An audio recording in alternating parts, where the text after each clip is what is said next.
Hello दोस्तों, पिछले video में मैंने बताने का प्रयास किया था कर्नाटक के प्रथम युद्ध और कर्नाटक का जो है द्वितीय युद्ध। आज हम चर्चा करते हैं कर्नाटक का तृतीय युद्ध। जो यह युद्ध जो है बहुत ही महत्वपूर्ण था अंग्रेजों और फ्रांसीसियों के बीच की जो युद्ध हुई थी, क्योंकि हम यहाँ देखते हैं कि सबसे पहले यूरोप में एक घटना भी घटी थी। उस घटना के साथ साथ देखते हैं भारत में भी इसका प्रभाव ही रहा।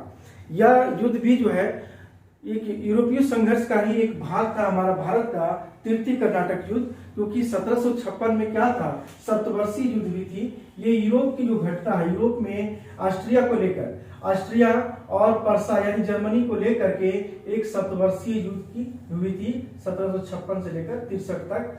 जो पर्सा या जर्मनी का जो समर्थन करता था कौन, ये ब्रिटेन करता था, और ऑस्ट्रिया का जो समर्थन करने वाला फ्रांस था। यही दोनों के बीच में जो है हमारा यूरोप में सप्तवर्षीय संघर्ष चला, जिसका प्रभावी भारत में देखने को मिला। भारत में दोनों कंपनियों के बीच में, फ्रांसीसी और ब्रिटिश कंपनी दोनों के बीच में जो है अशांति का माहौल बना, क्योंकि सभी व्यापार के सिलसिले से आए थे। लेकिन व्यापार के बाद देखते हैं सभी अपनी अपनी राजनीतिक हस्तक्षेप करना प्रारंभ कर दिया था। फ्रांसीसी सरकार ने जो है सबसे पहले जो है अप्रैल 1757 ईस्वी को जो है फ्रांसीसी गवर्नर जो है काउंट डी लाली को नियुक्त कर और समुद्री बेड़ा डाए के नेतृत्व में अंग्रेजों को समाप्त करने के लिए भेजा गया था। हालांकि जो है ये इन्होंने जो 1757 ईस्वी में चला, 12 महीने यात्रा करने के बाद ही जो है भारत पहुंचा। और इसी बीच में हम देखते हैं कि अंग्रेजी कंपनी जो ब्रिटिश कंपनी है वह बंगाल के जो नवाब सिराजुद्दौला को पराजित करके बंगाल पर पूरी तरह से अधिकार कर चुका था, ये हमारा ब्रिटिश कंपनी। तो यहाँ पर देखते हैं कि जैसे ही वह बंगाल पर पूरा अधिकार करता है और वहां पर जो है अंग्रेजों को काफी जो है अपार धन मिलता है, बहुत सारी संपत्तियां मिलती है। उसको सबसे बड़ा आसानी होती है फ्रांसीसियों को दक्कन में पराजित करने में, बहुत सफल होता है क्योंकि उसके पास धन होती है। तो इसी समय जो है हमारा काउंट डी लाली जो है हमारा भारत आता है और सबसे पहले देखते हैं ये फोर्ट सेंट डेविड पर हमला करता है, जो किला अंग्रेजों का, वहां पर हमला करता है 1758 ईस्वी में और अधिकार कर लेता है। तो इसका थोड़ा लाली को और भी उत्साह बढ़ती है। इसके बाद जो है लाली ने तंजौर पर अपना आक्रमण किया, लेकिन असफल रहा। अब हम देखते हैं कि अंग्रेजी सेना का सबसे बड़ा देखते हैं कि तृतीय कर्नाटक युद्ध में अंग्रेजों का नेतृत्व, अंग्रेजी सेना का नेतृत्व कौन था, आयरकूट था। याद रखेंगे कि अंग्रेजी सेना का नेतृत्व आयरकूट था और हमारा फ्रांसीसी गवर्नर कौन था, लाली था। तो ये दोनों के बीच में फिर देखते हैं मद्रास पर लाली ने हमला किया, लेकिन असफल रहा, क्योंकि आयरकूट भी जो है बहुत ही राजनीतिक सूझबूझ वाले थे और उससे जो है दाल नहीं गला, और लेकिन असफल रहा। तब देखते हैं कि इस समय जो है सबसे बड़ी चीज है कि फ्रांसीसियों की इससे काफी ठेस पहुंचा, क्योंकि मद्रास पर हमला किया और असफल हुआ, तो उसकी जो प्रसिद्धि थी उस पर जो ठेस पहुंचा। तो इस पर हम देखते हैं कि तांजौर पर जब आक्रमण कर रहा था तो तांजौर पर जो 56 लाख का जो है 56 लाख का जो है का इस पर शेष था, इसे यानी तांजौर पर, तो इसीलिए जो है आक्रमण किया था। और इस तरह से देखते हैं कि यह सफल रहा, फ्रांस को काफी खराब लगा और मद्रास को जो है घेरा डाला। अब मद्रास को जैसे ही घेरा डालता है तो असफल तो हो जाती है, लेकिन क्यों होती है, क्योंकि वहां पर जो है अंग्रेजी सेना का जो है आयरकूट बहुत ही सूझबूझ वाला था।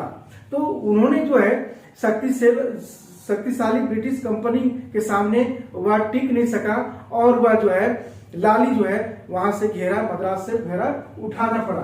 तो अब हम देखते हैं इसके बाद जो है कि फिर क्या करता है कि लाली को, यानी 22 जनवरी 1760 ईस्वी को वांडीवास का युद्ध होता है, जो पांडिचेरी और मद्रास अर्थात कहने के तात्पर्य है फ्रांसीसी और अंग्रेजी कंपनी सेना के बीच में होती है। इसमें लाली और आयरकूट दोनों नेतृत्व करते हैं इस पूरे कर्नाटक युद्ध में। इसमें देखते हैं कि फ्रांसीसी बुशी को भी जो है लाली बुला लेता है, अपने पास बुला लेता है, लेकिन असफल हो जाती है। क्या होती है, लेकिन फ्रांसीसी सेना पराजित हो गई और अंग्रेजों की जीत हासिल होती है। तो यही वांडीवास के युद्ध में देखते हैं तृतीय कर्नाटक युद्ध का पूरी तरह से फैसला हो जाती है कि भारत में कौन रहेगा या ना रहेगा। तो इस तरह से देखते हैं कि यहाँ पर जो है अंग्रेजी जितने भी थे फ्रांसीसी बेड़े को यहाँ पर भी कई बार भी पराजित भी कर चुका था। अंतिम में जो है समाप्त हो गया। अब अंग्रेजी विजय से स्पष्ट हो गया कि 1760 में सर आयरकुट ने वांडीवास के स्थान पर फ्रांसीसियों को इतनी बुरी तरह से पराजित किया कि बुस्सी को भी जो है युद्ध बंदी बना लिया गया। यानी बुस्सी को भी क्या है, युद्ध बंदी बना लिया गया। हम यहाँ देखते हैं कि जनवरी 1761 ईस्वी में एक जो है पांडिचेरी को यानी अंग्रेजों ने छीन लिया। इसके अलावा क्या क्या छीना, माही, करिकाल, जिंजी, ये सब भी छीन लिया।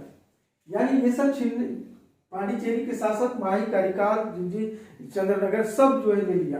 अब हम देखते हैं कि 1763 ईस्वी में यूरोप में एक संधि हुई। यूरोप में क्या संधि हुई, पेरिस की संधि हुई थी।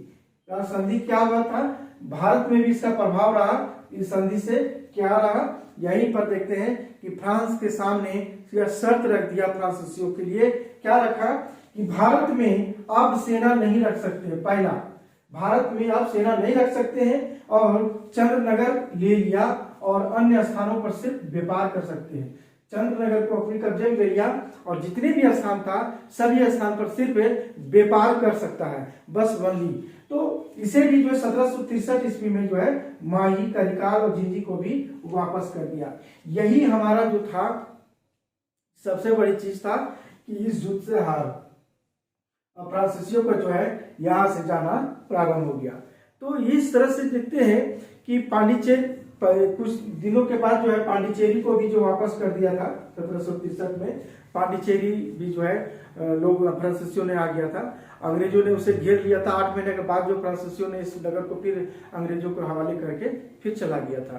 तो इस तरह से देखिए यही है हमारा तृतीय कर्नाटक युद्ध, जो ये सप्तवर्षीय युद्ध हमारा यूरोप में हो रहा था और तृतीय कर्नाटक युद्ध जो है हमारा यहाँ हो रही थी। तो सबसे पहले ये